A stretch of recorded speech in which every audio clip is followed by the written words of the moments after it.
حضرات گرامی، آج ہم سطر کے بارے میں پڑھیں گے کہ نبی کریم علیہ السلام کا سطر جسمانی کا کیا حکم ہے۔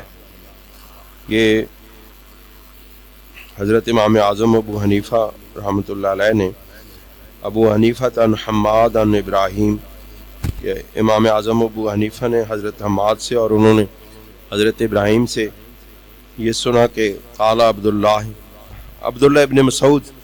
رضی اللہ تعالیٰ عنہ فرماتے ہیں کہ رسول اللہ صلی اللہ علیہ وسلم قال رسول اللہ صلی اللہ علیہ وسلم کہ رسول اللہ صلی اللہ علیہ وسلم نے فرمایا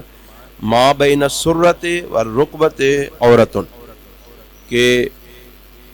مرد کے ناف سے لے کر کے اس کے گھٹنوں تک یہ سطر عورت ہے، سطر ہے، یعنی کہ یہ چھپانے والی چیز ہے۔ اگر یہ ناف سے لے کر کے گھٹنے تک کا حصہ مرد کا اگر کسی وجہ سے وضو کیا اور وہ ننگا ہو گیا یا نماز پڑھتے ہوئے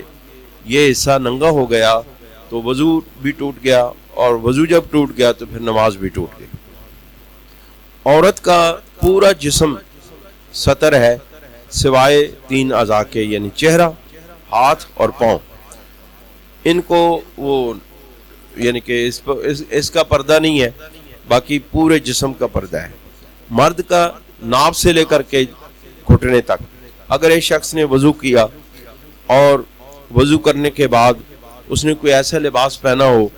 جس سے اس کا گھٹنا نظر آ جائے یا ناف کا نچلا حصہ ادھر سے یا آگے پیچھے سے نظر آ جائے تو اس کا وضو ٹوٹ جاتا ہے اور اس کی نماز نہیں ہوتی۔ ہمارے ہاں کئی مقامات پر ایسا دیکھا جاتا ہے کہ کئی حضرات پینٹ شرٹ اس طرح کی پہنتے ہیں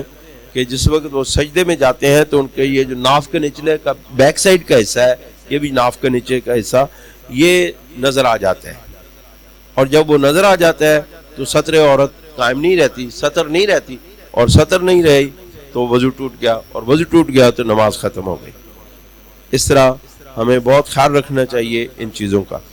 کہ اگر مثلا کہ کئی بندے اس طرح کرتے ہیں کہ سطر جنر ٹوٹنے کا یہ ہے کہ اگر ایک بندہ غسل کرتا ہے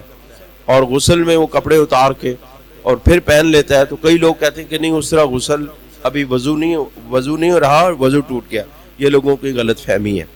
سطر عورت اس صورت میں ہوتی ہے، خراب ہوتی ہے، یعنی کہ وضو اس صورت میں ٹوٹتا ہے کہ جب کسی اور کی نگاہ، کسی دوسرے فرد کی نگاہ آپ کے مرد کے ناف سے لے کر کے نیچے گھٹنے تک، یعنی وہ گھٹنا بھی اس میں شامل ہے، اگر کوئی وضو کی حالت میں وہ چیز نظر آ گئی، ننگی ہو گئی، کسی دوسرے نے دیکھ لی تو اس طرح یہ وضو ٹوٹ جاتا ہے۔ اور ان چیزوں کا ہمیں بہت خیال رکھنا چاہیے۔ اللہ تعالی ہمیں عمل کی توفیق عطا فرمائے۔